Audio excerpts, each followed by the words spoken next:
ternyata anggrek itu luas gitu loh. Dan ternyata kalau untuk di dunia bisnis harganya itu dari dulu sampai sekarang stabil, relatif stabil dan malah cenderung naik. Jadi kenapa enggak untuk menekuni di bidang ini gitu loh.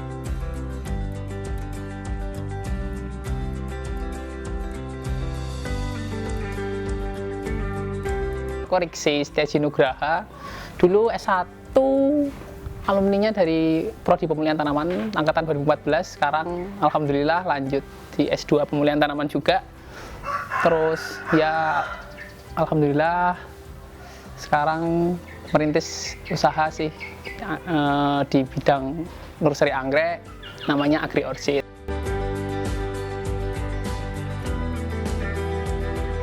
Aku dari dulu pertama kali jatuh cinta tuh sama gitu anggrek-anggrek yang Dendrobium keritingan sampai sekarang, dan alhamdulillah sekarang memang mungkin orang-orang lebih kenal aku dengan spesialisnya memang anggrek-anggrek Dendrobium keriting sih, spatulata itu.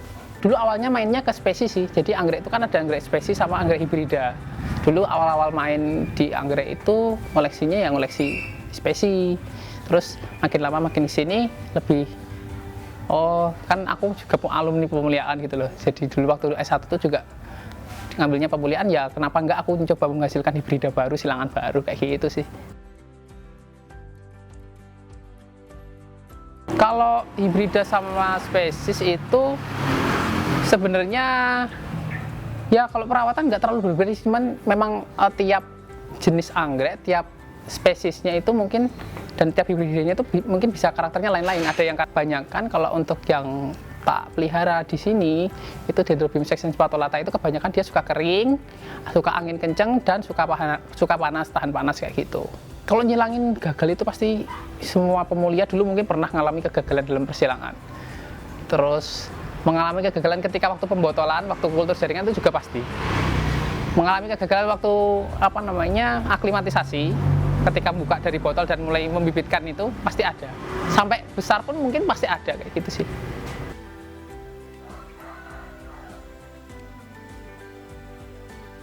Tapi untuk kalau hal dalam pemuliaannya, aku sih mungkin ini ya seleksi sih. Jadi mungkin aku tuh seleksinya agak ketat, kalau misalnya agak teliti, kalau misal untuk dijadikan indukan. Jadi misalnya aku punya, misal di pasaran aku sedang nyari Dendrobium lacyanthera ini. Nah Dendrobium lacyanthera itu kan banyak jenis bentuknya beda-beda, warnanya beda-beda. Nah aku menyeleksi dengan karakter yang aku inginkan, nggak semacam aku cuma beli Dendrobium lacyanthera aja, yang penting punya lacyanthera, nggak kayak gitu. Tapi kalau aku harus nyeleksi dulu bunganya ini sesuai dengan kriteria untuk jadikan indukan aku, nggak gitu loh, untuk dijadikan nanti ketika aku silangkan dengan yang lainnya untuk menghasilkan hibrida baru, nanti turunannya juga akan menghasilkan bunga yang sesuai dengan keinginanku gitu.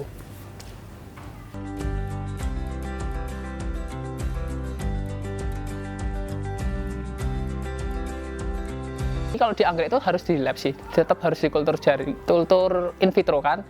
Itu untuk yang silangan-silangan ya khususnya itu harus kultur in vitro, karena kan dia harus ada polinasi terus jadi buah. Ya kalau untuk dendro sih sekitar 3-4 bulan itu nanti baru bisa disemai di botol. Itu pakai medianya biasanya aku pakainya sih MS campur organik atau bisa pakai VW plus organik. Terus untuk dari awal sampai aklim itu sekitar 1 tahun ketika semai. Ya itu sekitar 1 tahun, jadi semai jadi serbuk kayak biji, kayak debu-debu itu warnanya kuning tuh kita semai. Kemudian kita subkultur paling nggak 3-4 kali. Subkultur itu jadi kayak penjarangannya itu 3-4 kali. Nah kalau udah kayak gitu ya paling dalam dia itu tadi setahun, paling rentang waktu untuk sampai aklim itu 1 tahun. Nah kalau udah baru kita aklim untuk menjadi seedling siap jual, itu paling enggak umur dari aklimatisasi sampai seedling siap jual itu sekitar 3-4 bulan. Itu masuk kategori seedling atau bibit. Nah, kalau udah, itu baru nanti ke fase peremajaan. Ke fase peremajaannya itu sekitar 6 bulan dari aklim itu, 6-8 bulan, kayak gitu. Terus setelah itu, sampai ke dewasa itu paling berbunga untuk aklim itu sekitar 1,5-2 tahun kayak gitu, 1,5-2 tahun untuk bisa menghasilkan bunga kita harus sering-sering baca sih awalnya mungkin ya. Mungkin yang pertama itu harus sering tahu kalau kita itu perlu sebenarnya ini sih apa namanya mungkin ini apa kalau kita mau nanam anggrek kita harus mempertimbangkan kondisi lingkungan di tempat kita akan membudidayakan anggrek itu. Dia itu cocoknya anggrek yang kayak apa di rumah kita. Di rumah kita tuh harusnya dilihat kalau misalnya panas ya udah kita harus nyari yang disesuaikan dengan yang panas. Kalau misalnya yang rumah kita dingin ya udah kita budidaya anggrek yang dengan cuaca yang dingin. Kalau misalnya dipaksakan itu nanti kemungkinan besar untuk kematian anggreknya pasti lebih gede gitu. Terus ada juga aku register paling udah ada 6 atau 7 ya. 6 kayaknya kalau nggak salah tuh yang atas nama aku sendiri. Dendrobium bayangkara emas itu silangan dari Bayangkara sama Buswangense. Terus Dendrobium Fapertagama itu yang kemarin barusan register bulan Maret, seingatku ya. Maret kayaknya kalau nggak salah itu kemarin. Itu silangan dari Alisnoda sama Helix. Karakter bunganya sih ya bunganya agak gede sih daripada silangan-silangan yang sebelum-sebelumnya kayak gitu.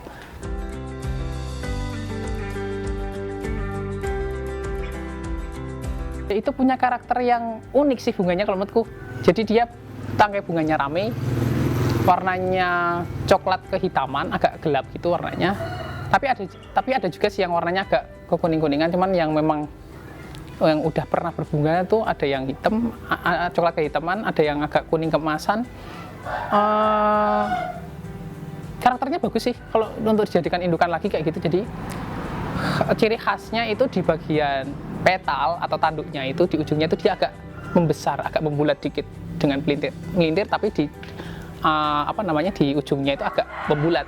Jadi kayak ya karakteristik dari si induk jantannya itu sih, jadi karena punya gen helixnya itu.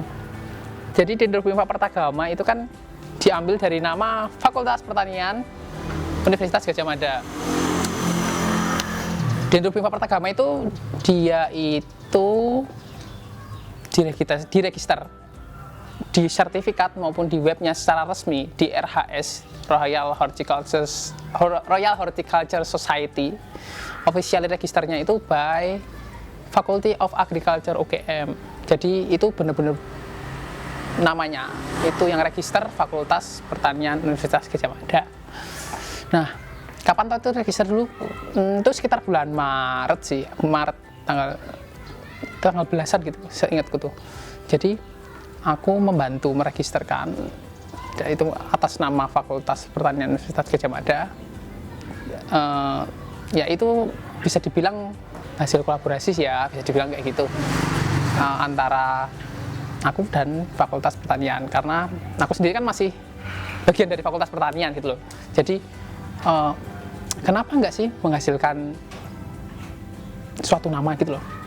Ini loh produknya Fakultas Pertanian gitu loh. Jadi kayak gitu sih. Kenapa Dendrobium Fapertagama ada ya, karena Fapertagama itu bisa gitu loh. Kalau biasanya sih ya teman-teman lain itu mungkin di aku dulu ya. Di aku dulu itu kalau aku karena anggreknya Dendrobium keritingan dan aku pakainya itu menanamnya ada yang tanpa media, ada yang ku gantung aja, ada yang ku pot, ada yang ku kasih media areng. Karena di sini cuacanya panas, anginnya kenceng, itu biasanya aku nyiram sehari sekali kayak gitu. Terus kalau untuk pemupukan, jujur aku nggak pernah mupuk karena aku menerapkan ini sih karena anggrek di alam itu awalnya juga nggak ada yang mupuk tuh gitu loh. Cuman aku mencoba mengaplikasikan semacam bisa dibilang POC sih, tapi dia dari jamur mycorrhiza. Memang kita ngekstrak jamur mycorrhiza yang ada di anggrek di alam, itu kita ekstrak, terus kita semprotkan ke anggrek. Aku nyiramin jamur mycorrhizanya itu seminggu 2 kali. Nah, penyiraman itu dilakukan ketika pagi hari setelah disiram biasa itu. Siram biasa, aku nyiram biasa itu paling dari subuh paling sih. Terus kalau mau menyiram mycorrhizanya itu, nyemprot mycorrhizanya itu sekitar jam 7, jam 8. Jamur mycorrhiza di anggrek itu kan dia hidupnya di akar. Jadi aku nyiramnya cuma di bagian akar, karena kalau misal kita nyemprotnya nggak di akar, itu kan kemungkinan besar untuk hidupnya sangat kecil. Kenapa aku pakainya jamur mikorrhiza ya karena itu tadi di alam anggrek bisa bersimbiosis dengan mikorrhiza tapi dia nutrisinya tercukupi kayak gitu. Kalau perbanyakannya itu ada macam-macam sih. Jadi kalau misalnya untuk menghasilkan hibrida baru atau memperbanyak suatu spesies atau hibrida baru, hibrida yang sama maksudnya gitu, itu kita bisa selfing, sibling, atau kita crossing gitu. Jadi kalau selfing itu ya si individu itu sendiri, kita selfing, kita polinasi dengan bunganya itu sendiri. Terus nanti kalau sibling itu bisa antar varietas kayak gitu. Jadi misalnya varietas dengan misal Dendrobium lacentera 1 dengan Dendrobium lacentera 2 itu misalnya kayak gini, ini sama ini kan beda bunganya. Nah, kita bisa saling kita ini kan siblingkan nanti untuk menghasilkan varietas baru kayak gitu. Jadi warnanya pasti akan berubah, nggak akan sama dengan yang ini dan ini. Ya, pasti akan ada terjadi kombinasi dari itunya. Bisa bentuknya agak jadi lebih besar, ada yang bisa warnanya lebih cerah atau gimana. Terus yang ketiga tadi crossing. Crossing itu untuk menghasilkan hibrida baru. Kayak misal Dendrobium lacentera dengan Dendrobium cochleoides. Nah, itu sudah jelas dengan spesies yang berbeda untuk menghasilkan hibrida baru kayak gitu. Terus itu yang secara generatif ya. Kalau vegetatifnya sih bisa dengan keiki. Itu kayak semacam anakan kecil gitu keluar dari mata tunas sini, mata tunas di bagian bulb anggrek, jadi pseudobulbnya itu. Dia itu biasa muncul karena ketika tanaman itu dia mengalami stres. Jadi misalnya medianya itu terlalu asam untuk melangsungkan hidupnya tetap masih bisa hidup. Nah, dia ngeluarin anakan kayak gitu. Terus ada juga dengan metode splitting atau kita dipisah gitu, jadi misal ini kan agak ada beberapa anakan ya, jadi bisa kita potong gitu untuk jadi dua individu baru. Kayak gitu nanti dia akan keluar anakan di sini. Nanti kan dia akan besar, jadi besar anakan di sini. Tapi untuk misahnya caranya setidaknya dia harus memiliki 2 batang. Dia nanti di sini kan keluar 1 batang dulu, terus nanti bakal keluar lagi anakan di sampingnya. Nah, kita akan misah ketika dia sudah punya akar yang lebat dan minimal 2 batang untuk menghindari resiko kematian kayak gitu. Kendala sih ya ada sih beberapa, mungkin OPT sih biasanya kadang ya kalau misalnya itu, dan mungkin kalau pas lagi kering cuacanya panas banget itu kadang anggrek-anggrek daunnya ada yang sunburn, ada yang gosong gitu. Jadi ya mungkin faktor-faktor lingkungan sih, iklim yang tiba-tiba misalnya pas panas banget itu sangat mempengaruhi sih jadi kenampakan morfologinya. Terus OPT-nya, hamanya sih biasanya yang kalau di tempatku itu hama yang agak lumayan mengganggu itu tungau merah sih, tungau merah. Terus kadang ada kutu putih atau kutu kebul, biasanya kan karena deket sawah sih ya di sini soalnya gitu. Terus kalau misalnya kalau di mungkin di tempat-tempat lain ada juga kutu gajah, tapi alhamdulillah di sini nggak ada kutu gajah sih kayak gitu. Kumbang gajah. Kalau tungau merah itu biasanya pakainya itu sih akarisida, karena tungau itu kan bisa dihilangin pakai akarisida. Kalau kutu putih itu bisa pakai insektisida biasa sih.